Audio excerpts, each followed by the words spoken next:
ರಾಯರಿಗೆ ವೈಕುಂಠ ದಾಸರಿ ಪುರಂದರ ದಾಸರಿಗೆ ನಮೋ ನಮೋ ಗುರು ಮಧ್ವರಾಯರಿಗೆ ನಮೋ ನಮೋ ಗುರು ಜಯರಾಯರಿಗೆ ನಮೋ ಗುರು ಮಧ್ವರಾಯರಿಗೆ ನಮೋ ನಮೋ ಗುರು ಜಯರಾಯರಿಗೆ ನಮೋ ನಮೋ ಪರಮಾವಯಗೆ ಸರಿ ಸಿಂಹನಾಥರಿ ಪುಣ್ಯಕಾರನಾಥರಿಗೆ ನಮೋ ನಮೋ ಗುರು ಮಧ್ವರಾಯರಿಗೆ ನಮೋ ನಮೋ ಗುರು ಜಯರಾಯರಿಗೆ ನಮೋ ನಮೋ ಗುರು ಶ್ರೀಕರಿಶರಣ ಶರಣ ಭಕ್ತರಗ ಸರದಿಗಯುಗಳಿಗೆ ನಮೋ ನಮೋ ಗುರು ಮಧ್ವರಾಯರಿಗೆ ನಮೋ ನಮೋ ಗುರು ಜಯರಾಯರಿಗೆ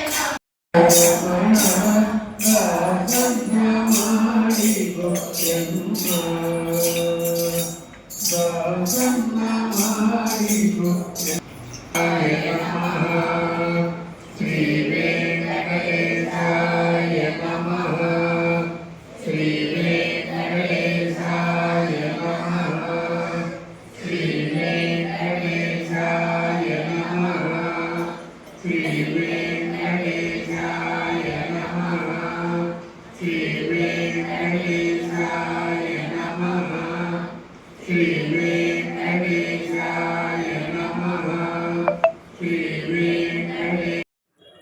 అప్పుడు నీళ్లు మామూలుగా ఉన్నాయి, మా అంత ఇసుక ఉంది ఎక్కువ కూర్చున్నాడు. ఉన్నటువంటి ప్రవాహం వచ్చేసింది. ప్రవాహం వచ్చేటప్పటికల్లా ఈయన అట్లాగే కూర్చున్నాడు, ధ్యానంలో ఉన్నాడు. ఆ ప్రవాహం కొద్ది రోజులు ఉంది, ఈయన నీళ్ళలోనే ఉన్నాడు. అందరూ భయపడ్డారు ఈయన ఏమైనాడు అని. కొంతకాలం ఒక 10-15 రోజుల తర్వాత ప్రవాహం తగ్గింది. ఈయన మామూలుగా ఉన్నాడు, మళ్ళీ లేచి వచ్చాడు. అంటే వాళ్ళు అంత సాధన చేశారు. ఆయన రాసింది అంత సంస్కృతంలో రాశారు. ఆయన రాసిన కీర్తనలు ఏమంటారు? తరంగాలు అంటారు. ఇప్పుడు నాట్యం నేర్చుకునే వాళ్ళందరూ తరంగాలే ముందు నేర్చుకుంటారు, అది చాలా కష్టం. ఇక పురంధరదాసుడు మనం పాడినవన్నీ దీన్ని ఏమంటారు? కీర్తనలు అందరూ పురంధరోపనిషత్. ఉపనిషత్తులు ఇవి వేదాలు మనకు అర్థం కావు, సంస్కృతంలో ఉన్నాయి. ఎవరైనా యజ్ఞం చేస్తే మనం వెళ్ళామనుకోండి, ఎవరైనా యజ్ఞం చేస్తున్నప్పుడు మనం వెళ్ళామనుకోండి, వాళ్ళేదో మంత్రాలు చదువుతారు, మనకేమైనా అర్థం అవుతుందా? ఏమీ అర్థం కాదు.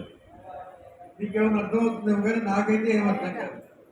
కానీ ఒకటి అర్థమైంది, స్వాహ అన్నప్పుడు నెయ్యి పోస్తాడు అంతే, అదొకటి అర్థమైంది. స్వాహ సూర్యాయ స్వాహ అంటే స్వాహ అన్నప్పుడు నెయ్యి పోస్తాడు.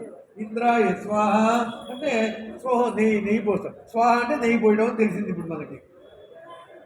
మిగతావి ఏం అర్థం కాల. కానీ అర్థం కానంత మాత్రం చేత ఆ మంత్రాలు అర్థం కావు, దాని పవర్ ఉంది. అలాగే ఈ ఉపనిషత్తులు, పురంధరోపనిషత్తు.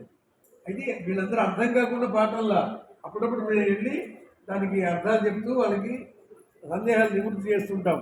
కాబట్టి అలాగా, ఎందుకంటే వీళ్ళందరూ 24 సంవత్సరాల నుంచి, ఎంతకాలం అయింది? 25 సంవత్సరాల నుంచి వీళ్ళందరూ ఇలాగే ఉన్నారు. 25 ఏళ్ళ నుంచి ఇలాగే ఉన్నారంటే వీళ్ళకి తమాషా తెలుసా? అప్పుడు వీళ్ళందరికీ 25